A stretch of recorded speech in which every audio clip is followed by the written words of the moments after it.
Hello out there, and welcome to today's Search Engine Journal webinar.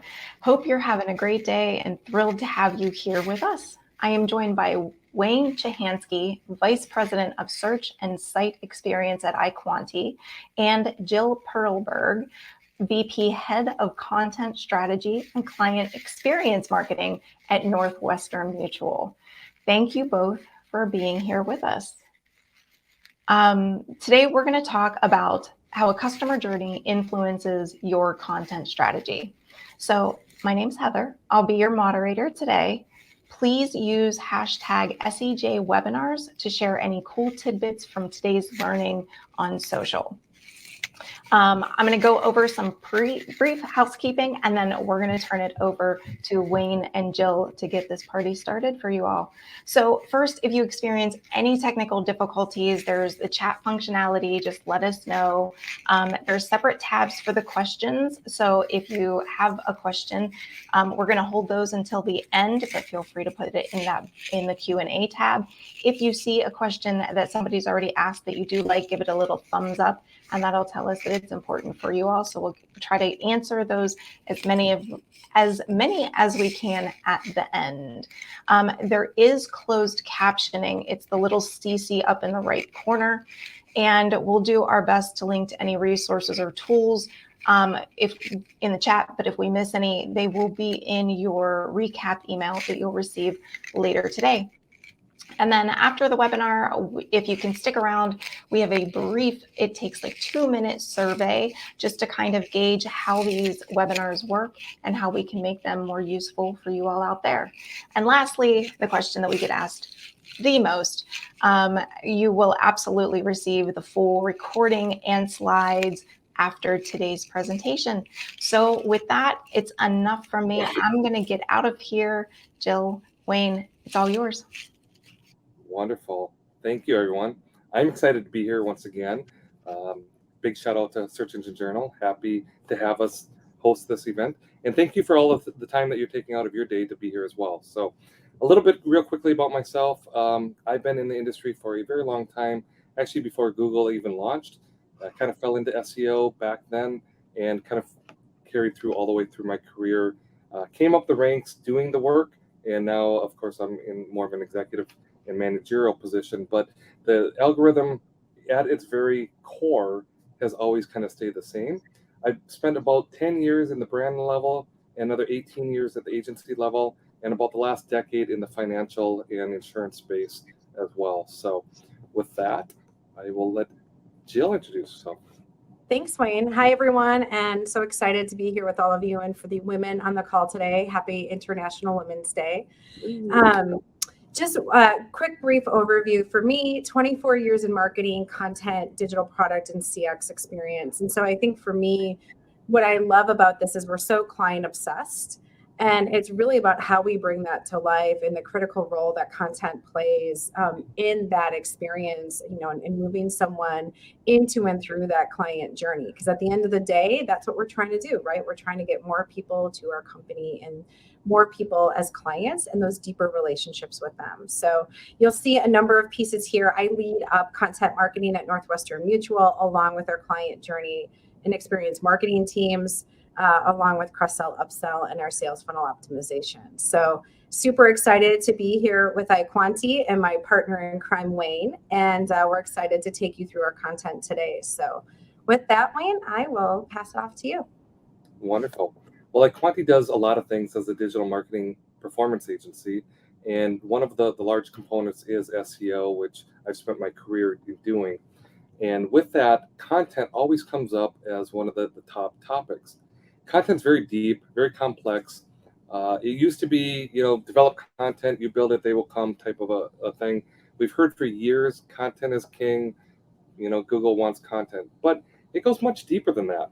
The algorithm and the intent and the behaviors, and now AI and ChatGPT and everything else that's kind of going on, the way it's evolving, what does that mean to your content? So today we're going to discuss some really important things that I'm excited to talk about, and that's really how the user journey influences your content strategy.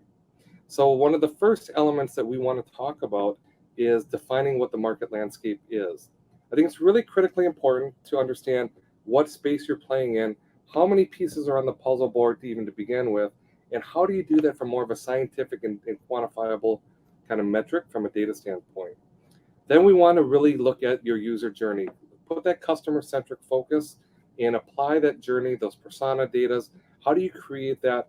And how does it actually come into play into your content strategy? And what role does that play overall? And then, of course, after you do that, we have to calculate the content gaps. You need to know what the net difference is of what you're trying to achieve and what you've already accomplished. And then, of course, what your competition is doing, which is a great kind of viewpoint. Everybody wants to kind of peek and see what everybody else is doing. So we're going to take a look at that as well. Lastly is taking all of these inputs and formulating a plan, and how do you execute across that strategy? What do you publish first? How do you prioritize? Not everybody's got the bandwidth, as Jill will mention, that big brands like Northwestern Mutual, it's just not an endless supply of money, that you have to prioritize things. So that'll be a fun topic to talk about as well. Okay. So with that, let's dive in. Again, please throw your questions in. I will get to them. One of the things I like to do, if I don't get to it in the webinar, I will absolutely personally respond to you now. So send them in regardless, and I'll make sure every one of them gets addressed. All right, let's talk about the landscape. One of the things, keywords, it's funny because this is a topic that's been around for centuries. And here are keywords dead? Are keywords really a thing? Keywords are directional in nature.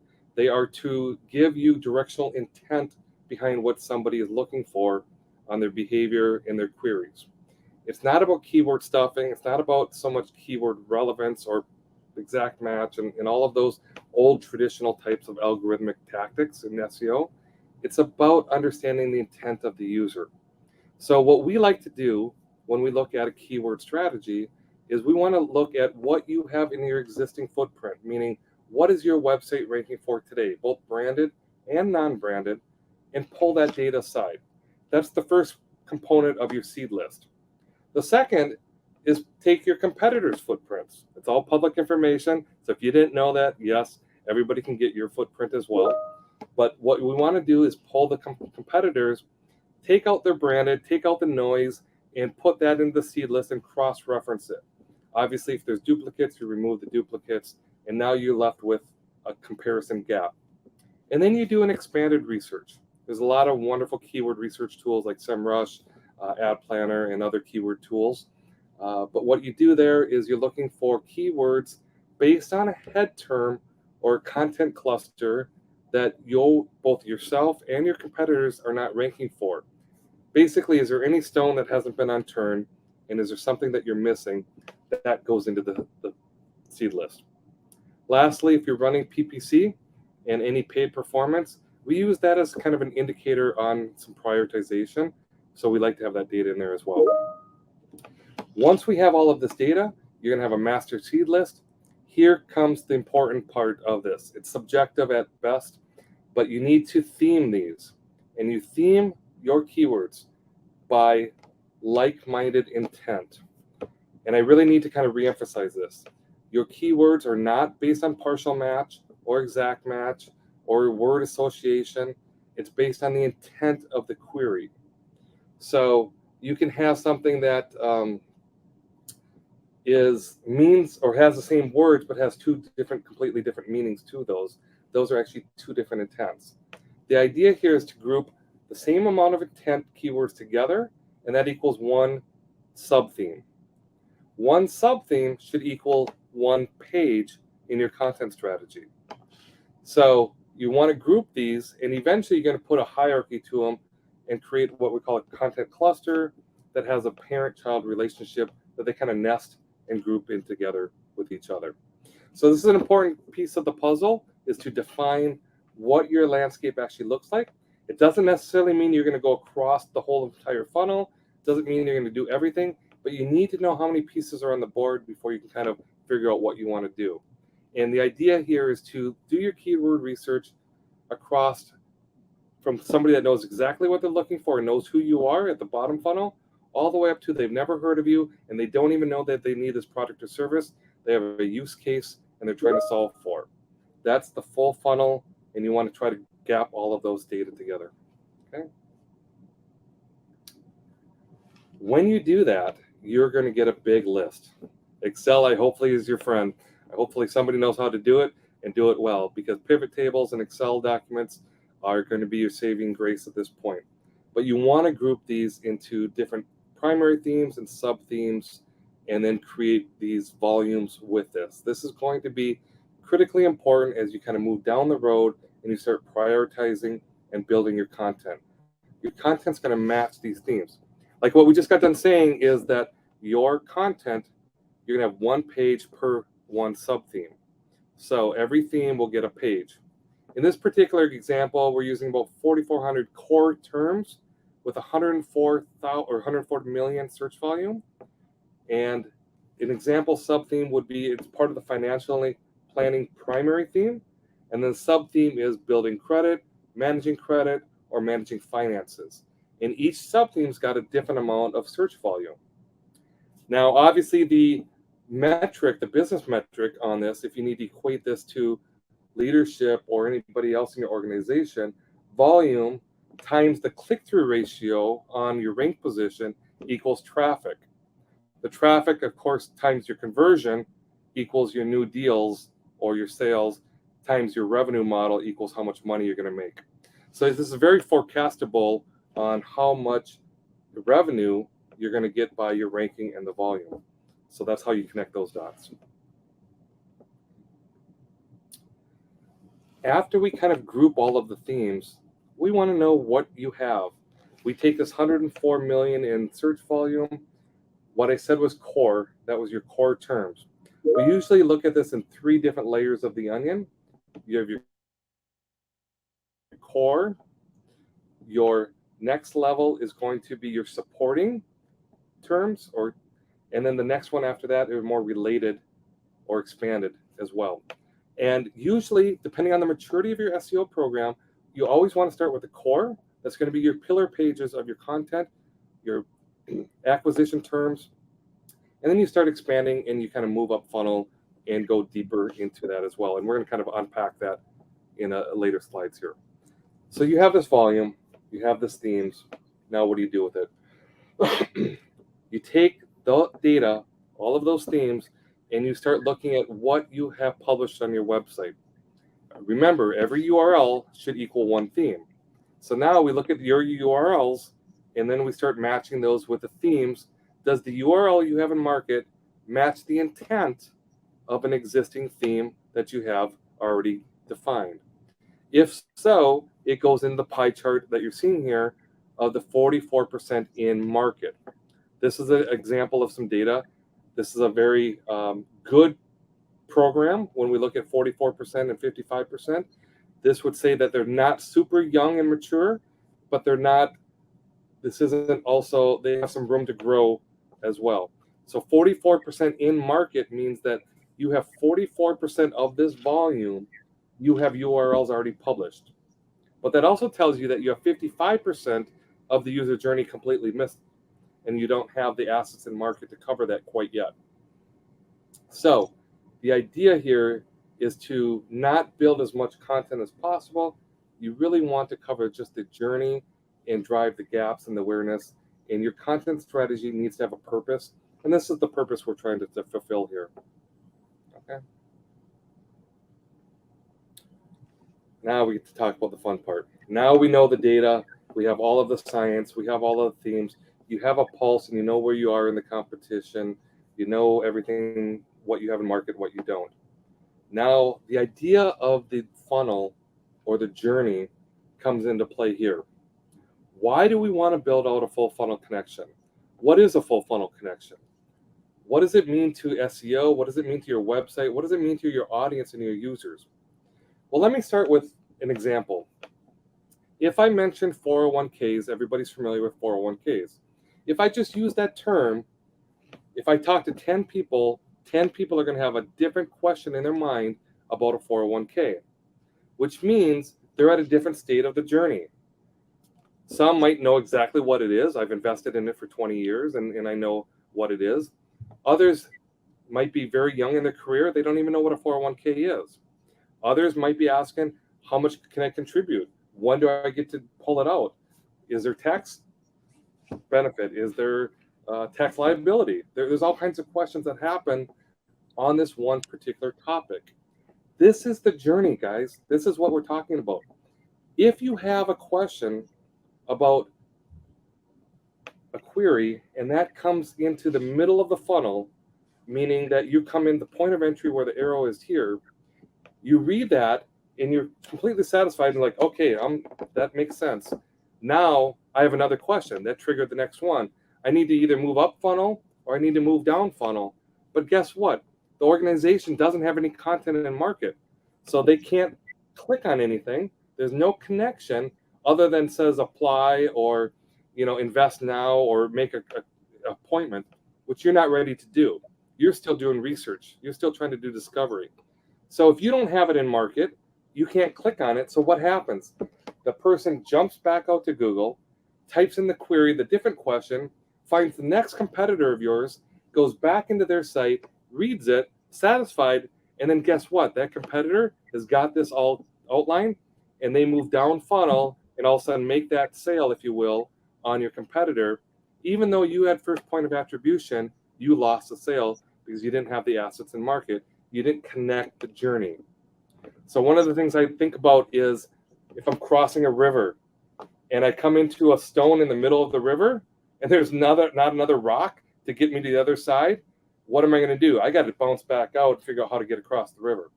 You need these stones. You need these stepping stones to get from one side to the other. It's the same way with your user journey. So the first thing we're solving for is a broken journey. Second thing is the new point of traffic for the point of entry. We said if somebody comes in, that is the part of the journey that they are. It's got search volume, it's meaningful, and that's where they're coming in. If SEO is done correctly, I firmly believe every single page on your website becomes a home page.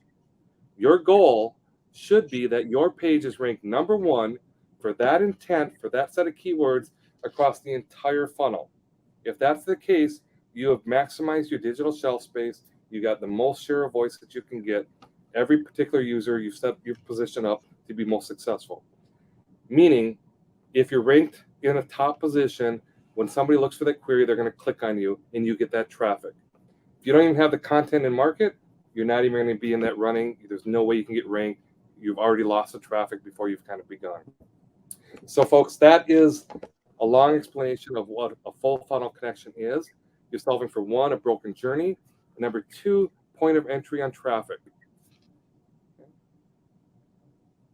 All right. So I think before we can even talk about what the journey is, we have to understand who we're building the journey for.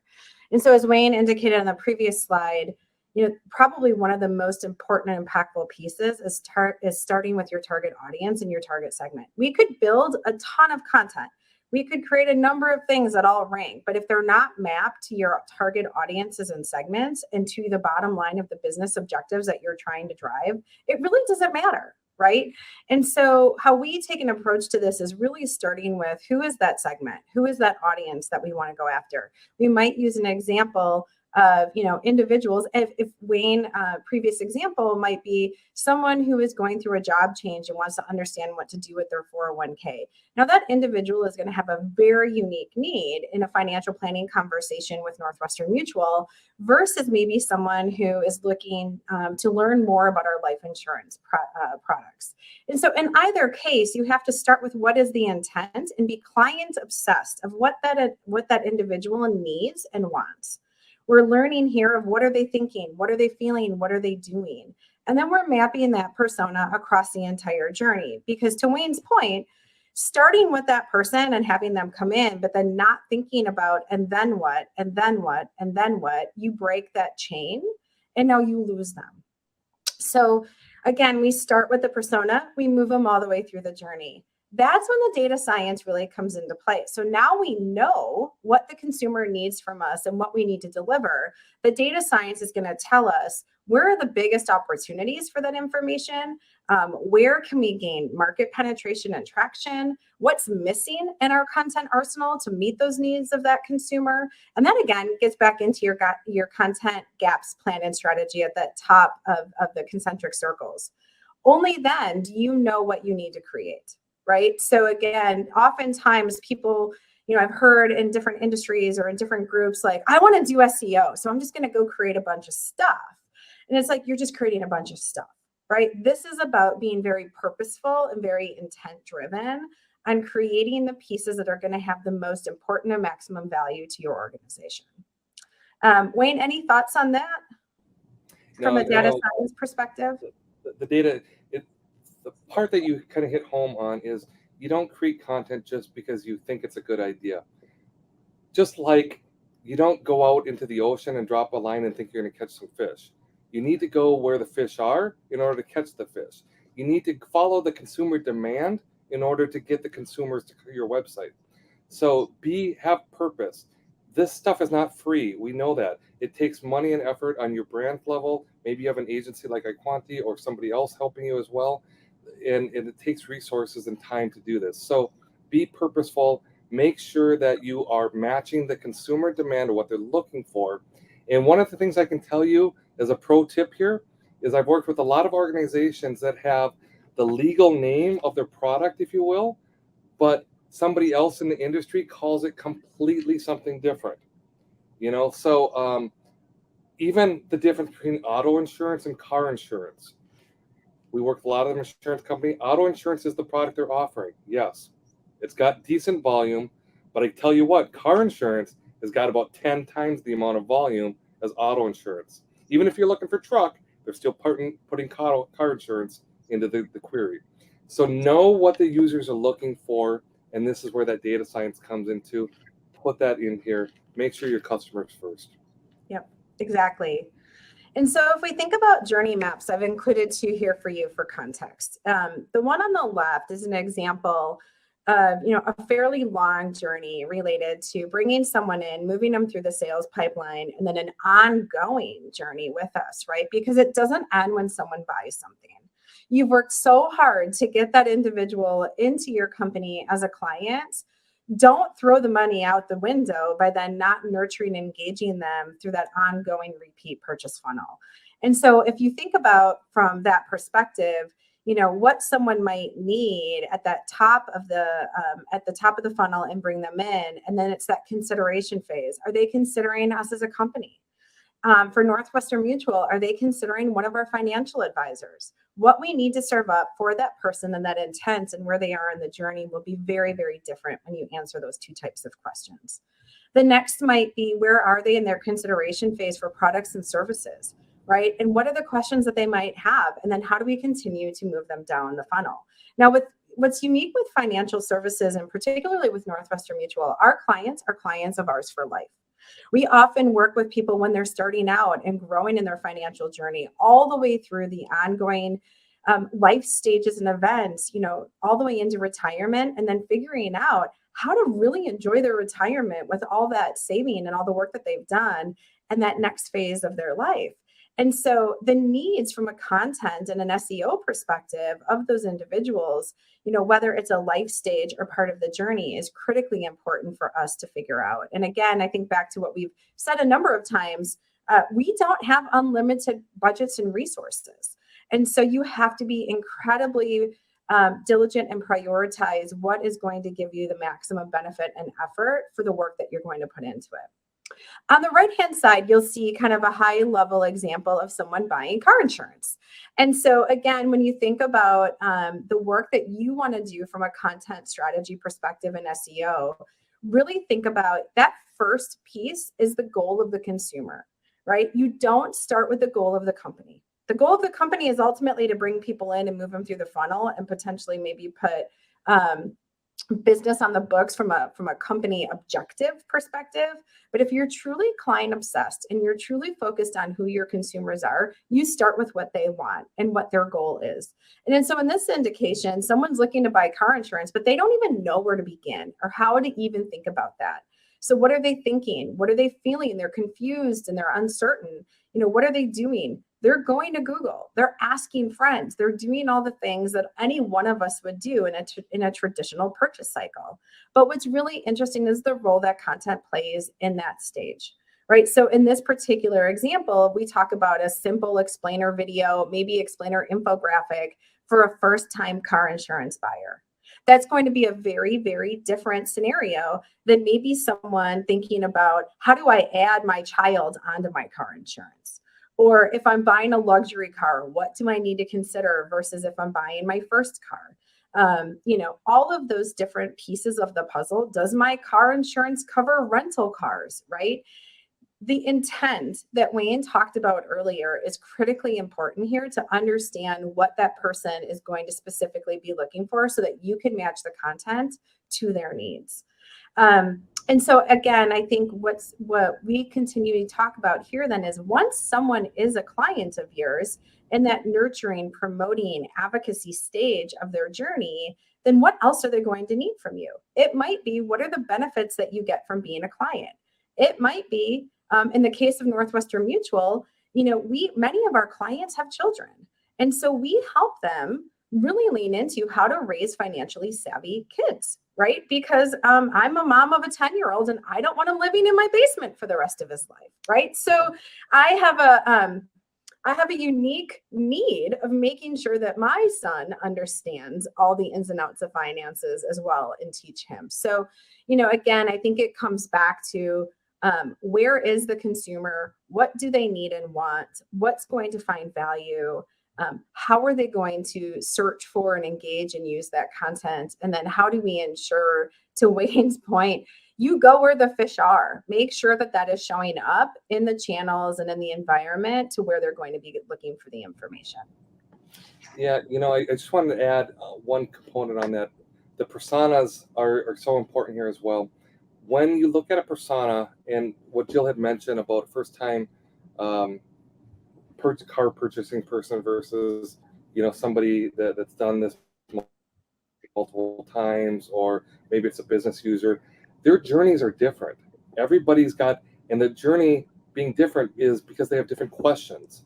So when you're creating this map and this journey and you're thinking of it from one perspective, try to put on, what hat are you wearing? What persona are you representing? But then define, well, what if you're a business person and you're trying to see if that insurance is different for business vehicles? Or what if you're an RVer and the RV isn't part of an auto policy? There's all these different personas that you want to kind of do, and their journeys are different. You have to account for all of that. Those are going to influence your content strategy. Now, you might prioritize your one persona is 80% of your business. So of course, we're going to build that one out first, but it doesn't mean that you don't actually plan for the other ones. And they're part of a content plan or a strategy that might be 24 months down the road or 30 months down the road, somewhere kind of like we want to get to it eventually. It's just not today. But know what you're trying to do and know who your audience is. Yeah, and I think that that's really important too, because you don't know you don't know what to create if you don't know where you're going. So Yeah. having the journey map for your consumer is your map as a business strategist to understand really truly where you need to go and to make those trade-offs, right? So we may have gaps, and I know you're going to touch on this in a bit. We may have gaps in a particular part of the journey, or for a particular, maybe it's a product or other area or a goal that a consumer might have. We may make that trade-off to say, yes, we're aware of that gap, but we're going to put more money in these other pieces because from a consumer intent and impact and from a business impact perspective, it's going to give us more ROI. So you can't make those decisions if you don't know where you are today, right? You can't, when you put a destination in Google Maps, it always says like, where's your starting place, right? And if you don't know where you're starting from, you have no idea on the path that you're going to need to take to get there. So I think, again, it's really critical to have those pieces. Yeah, another pro tip for everybody too is, please don't say, oh, that's a blog page. There's no such thing as a blog page. Blogs are systems in the CMS, but it's a page part of the user journey. Now you can have down funnel and product or acquisition type of pages, and you can have upper or editorial pages that might be sitting into a blog format, but they all need to connect. And I think one of the big mistakes that people do in the journey even after you've kind of defined this, after you publish it, they keep everything orphanated. That you remember that full funnel connection that we just looked at. You need to be able to connect the dots for these people from a site experience standpoint. So if you're in an upper funnel page in a blog or editorial section, give them a CTA of some sort that they can move down funnel or connect something going up funnel. You should be able to go in both directions no matter what you do. You should never have to hit the back button in order to go forward. Simple kind of UX and kind of CRO type of principles here. Exactly. So Wayne, how about content clusters to the topics that we've been talking about? The fun thing, after you have all of this data, you've had the journey, and what do you do? How do you start building the strategy? I love content clusters. Matter of fact, I just recently did another webinar. We have a thought leadership paper. Please email me if you want to it, but it's about going down the content rabbit hole. And this is what I kind of talk about is the content rabbit hole is these content clusters. The idea is to engage your audience. And if you're engaging the audience with content that is meaningful to them, they're going to continue to click and double click and eventually go down this rabbit hole. So a content cluster is nothing more than organizing your theme data in a hierarchical kind of position, meaning parent-child relationship. In this particular example, you have financial planning. Financial planning is a whole universe in itself. Underneath that, you have estate planning, tax planning, college planning, retirement planning. Guess what? Each one of those are their own universes in itself. You know, that you can go into retirement planning and say, well, there's a Roth IRA, there's a 401k, there's a standard IRA, there's all of these other double clicks on that level. Once you get into the 401k, you could be asking, well, what is the benefits of a 401k? What are the contributions? Under contributions, you might have a calculator. These are all double clicks. And the idea here is you're pulling this, you're not making this up. This is coming from the theme data that we just did and the journey of your user. That somebody's already asking these questions, you already have the data, you're just now organizing the data into a meaningful hierarchical situation. This cluster should also be reflective and mirrored on your navigation in your information architecture. So you should have a folder that says your root domain / financial planning / retirement planning / 401k / 401k benefits, that type of drill down mechanism. Everything needs to build and drill down as like a double click. The thing that I look at about this is organization. Google is spidering through billions and trillions of data every day. How do they know what everybody's doing? It's an organization. For example, if you put every file, every picture that you've ever been on, every vacation, every work, every tax document, every piece of document in your whole life and put it in one drawer in a file cabinet, and then somebody told me, hey, can you pick out that picture from the Grand Canyon in 2016? You can open that drawer and say, no idea. No idea. But if you open the drawer and it said vacations, and under vacations you had, 2016, and under 2016 it said Sedona or whatever that was, it'd be very easy to find that, right? So we do this in our life, but for whatever reason, we don't do this in our websites. We just put this out and we think that Google can figure it out. Google's not human. It's a program. It's ran by humans, but it's nothing more than a program. So give it the right information, and these clusters can help with that. How do we calculate this gap now? So now we're talking about clusters. We've talked about the themes. We've talked about the journeys. One of the things that we like to do is look at topical depth. Topical depth is how much content do you have on a particular topic? Now, this is influencing overall relevancy signals at a domain and a thematic level for Google. And one of the things that we like to do is look at your brand compared to the competitors. This is a very simple chart that you can put together. You take your content across the landscape that you just said, how much you have in market, and say, break it down on how much fits in the bottom funnel, mid funnel, and upper funnel. And then look at the same with your competitors. Is your competitor one really focusing on upper funnel when you have hardly anything? Like in this example, they have 79 in upper funnel assets and you have nothing. That's a problem. that means that they're probably doing something that you're not, and what have you overlooked? Now, in comparison, you have 31 and down, they only have 13, so you kind of have some headway there. Your idea, your concept goal is to be best in all areas. And of course, we have to prioritize this, but you want to get an understanding of the topical depth that your competitors have and what you have, so you kind of know where you're going.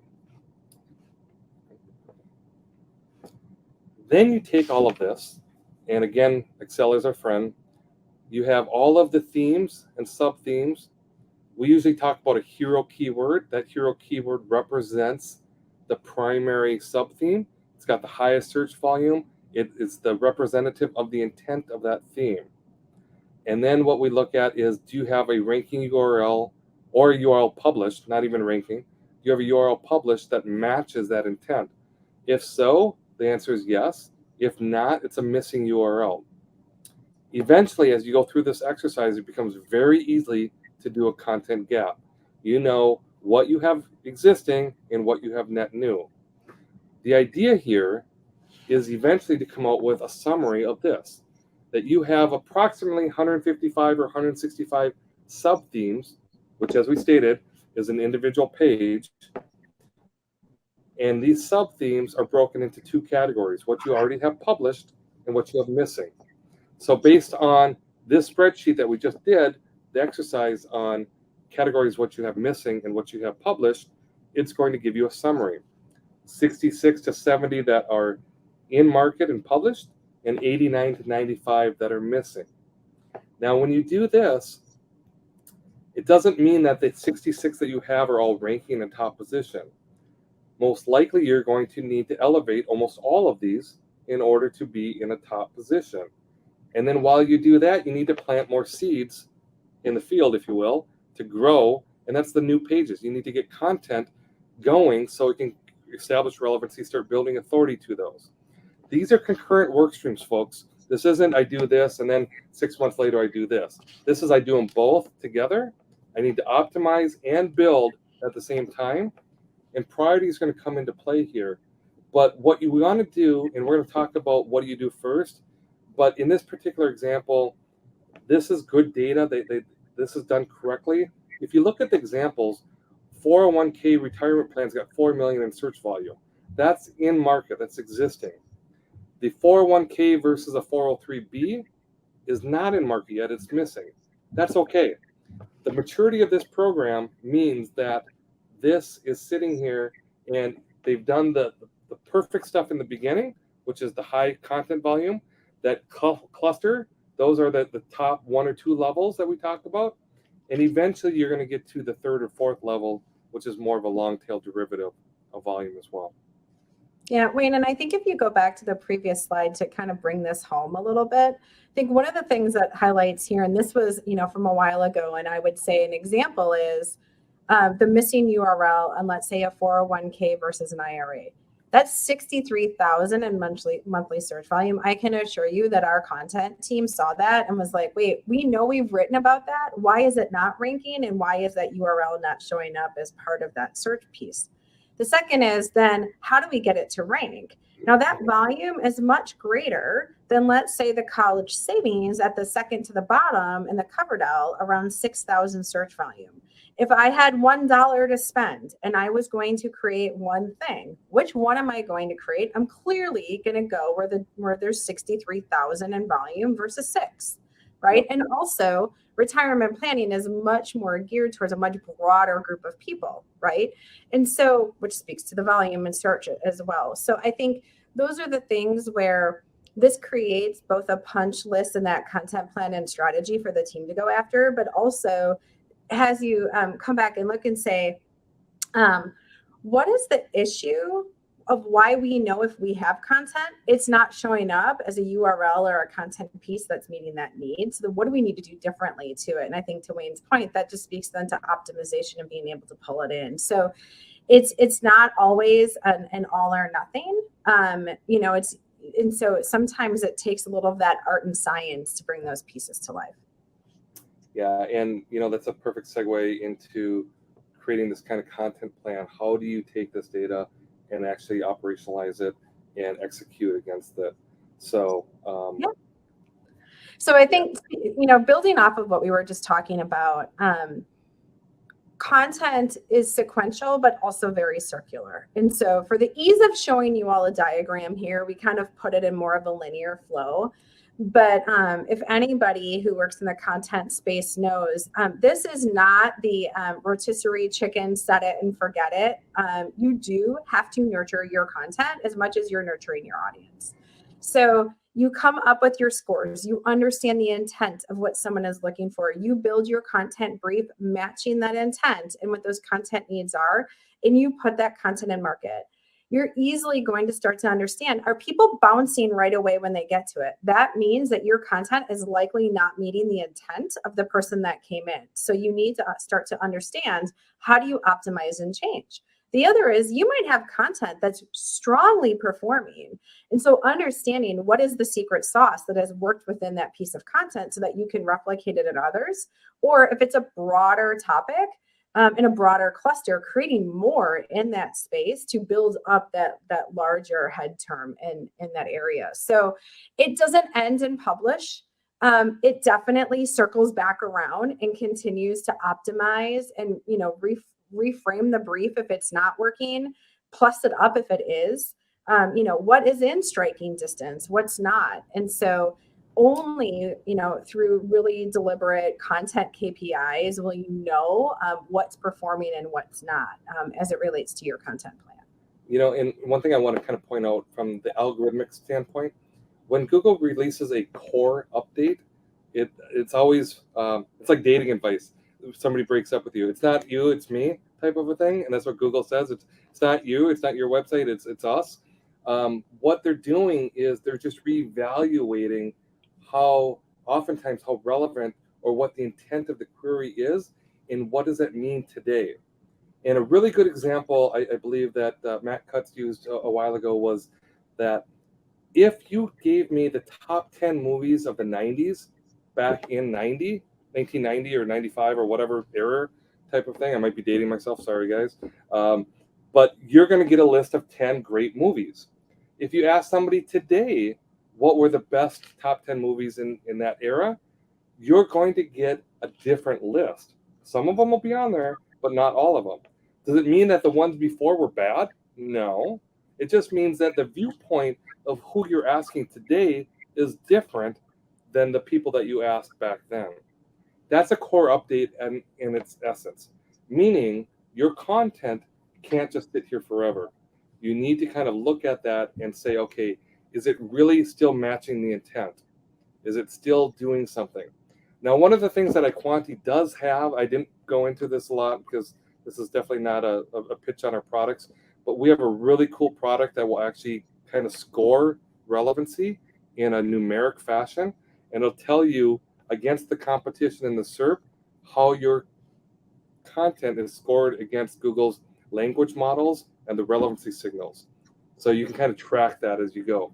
But whatever tool you use, you're going to definitely want to kind of keep an eye on the relevancy. And as Jill mentioned, you can circulate this back around. Yeah, Wayne, I think you're referring to the ALPS tool, right? I am, yeah. Yeah, and I would say, I think what we have found value in that from a partner perspective is, if content's not ranking or it's not showing up as though you thought it would, it may not be the content. And we're going to talk about this a little bit. It may be your site speed. It might be your core web vitals. It might be some other things. And so what that allows us to do is, again, be very focused and pinpoint on where is the problem so that we're solving the right job to be done, right? And so I think those are just, again, as much as we can get good data and blending that art and science of writing and meeting the intent of the consumer with the science of where the data is telling us to go, that's really how you start to win in this space.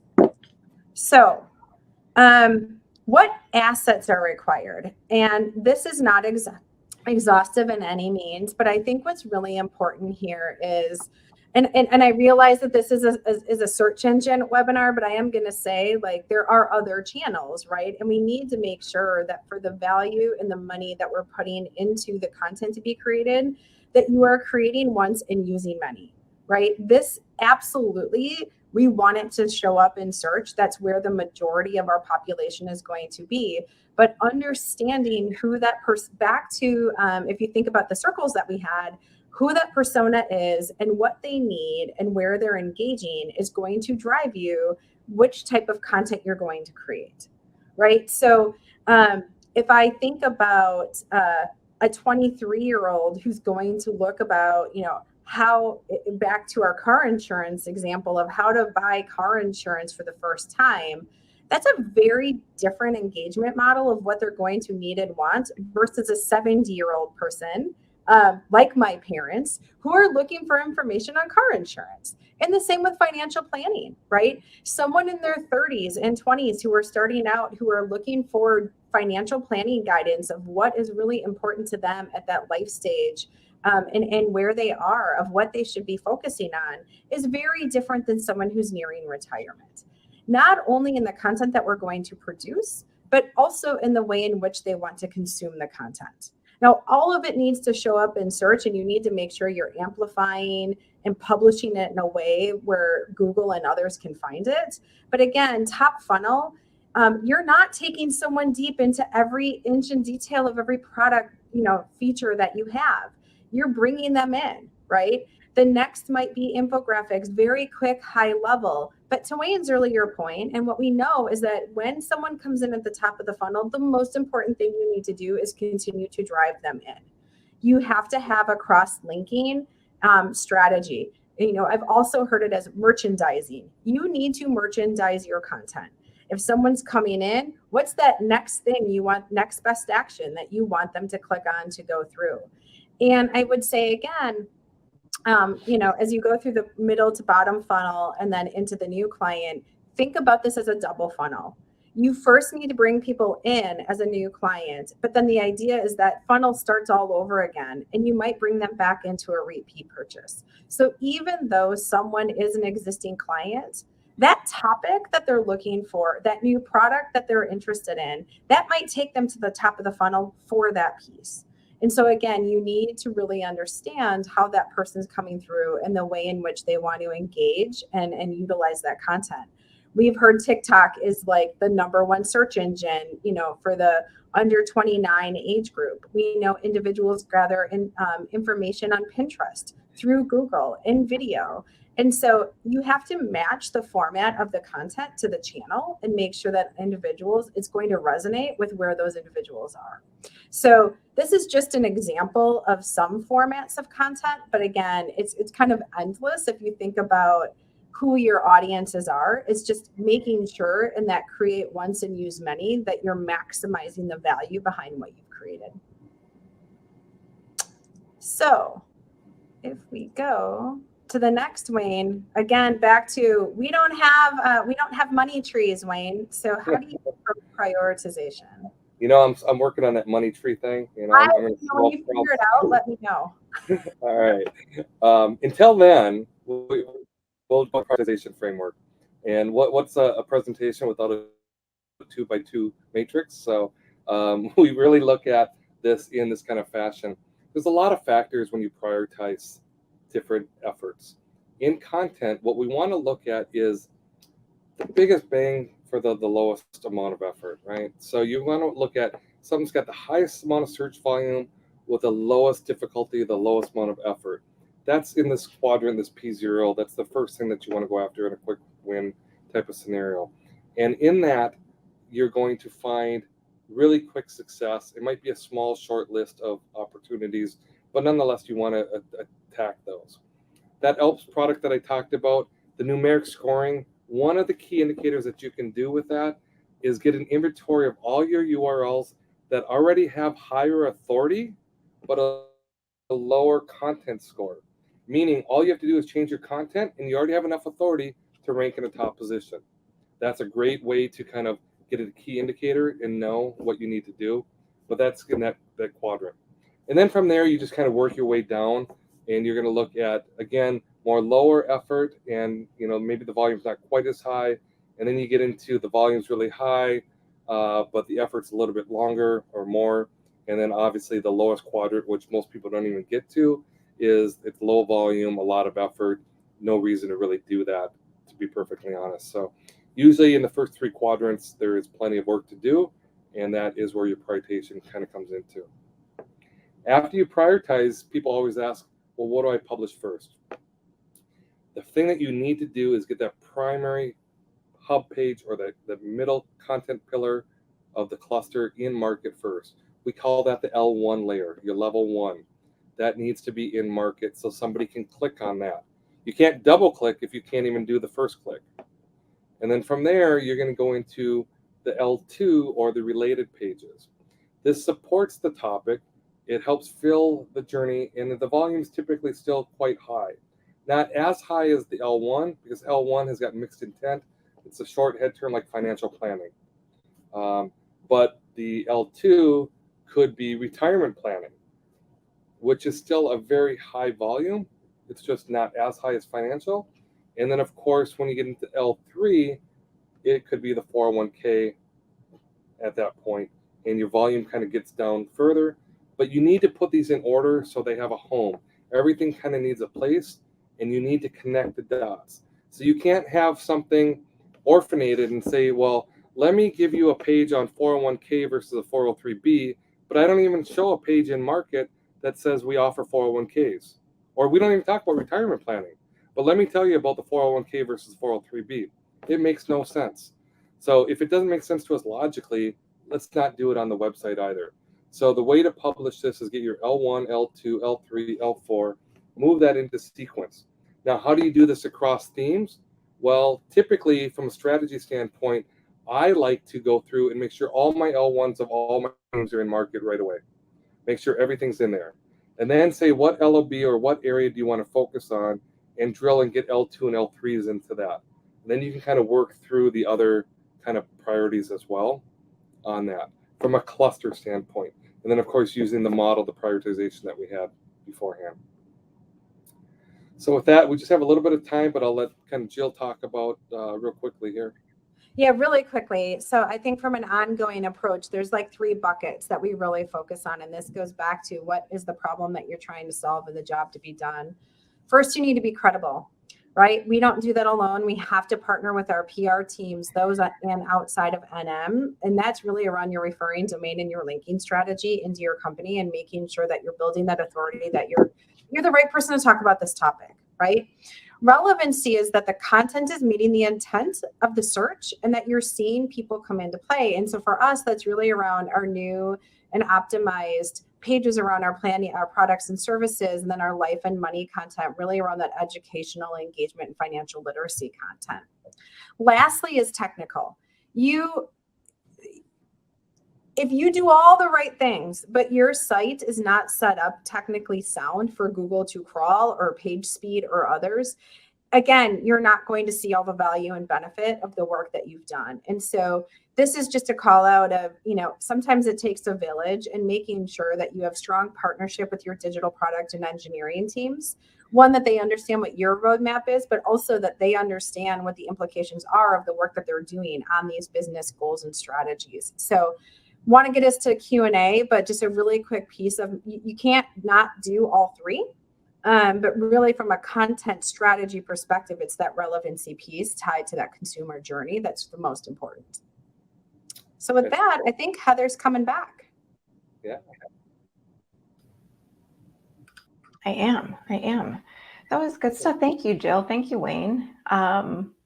Thank you, Amanda, for answering questions in the chat. I love it when everybody just kind of chimes in. It's a good time. So we don't have much time. So Wayne, I think you're going to have a little bit of catching up to do and answering questions that came through today. So That's good. I think we have a good question. I like this one. We got about 6 minutes left, so maybe we'll try to take 1 or 2 of these. So Bree asks, she's looking for advice on creating content cluster for B2B when the topic area is an emerging technology and the search volume is minimal or 0. Any advice there to maybe get started? Yeah, good question. Yeah, first of all, know that B2B, the volumes are always going to be lower. So in consumer, direct to consumer, we look at certain thresholds that we kind of put into place that we make it kind of what's worth our while. In a B2B environment, that threshold is vastly reduced. In an emerging space, you really have to go across the journey because there may not be a lot into that space. So you're not going purely after volume and demand. You're really just kind of completing that journey for the user. But know that the B2B, the long tail derivatives, the themes that are very specific, your conversion is typically higher. So the quality of traffic is better, even though the volumes are lower. So it's okay that if you put in a market a page that maybe only have 390 in search volume, which normally on the consumer side I would never create a page for. There's just not enough volume to offset the cost. But in a B2B environment, 390, if you get a handful of people that click through and you get a conversion out of that, it could mean tens of thousands of dollars depending on what your product is. So yeah. Wayne, I would add to from a previous life in the B2B space too. I think understanding that the purchase time frame is really long, and that consideration phase in that purchase funnel likely is going to require a lot more content. And so again, back to that create once and use many, is you need to make sure it's there for search, but it's also a critical tool for your sales team. Right. So it needs to, not only are individuals oftentimes asking the questions digitally and trying to find the answers to them, but they're also asking their salespeople, and you want to make sure that there's consistency in that message and in that content that they're finding in both places. Perfect.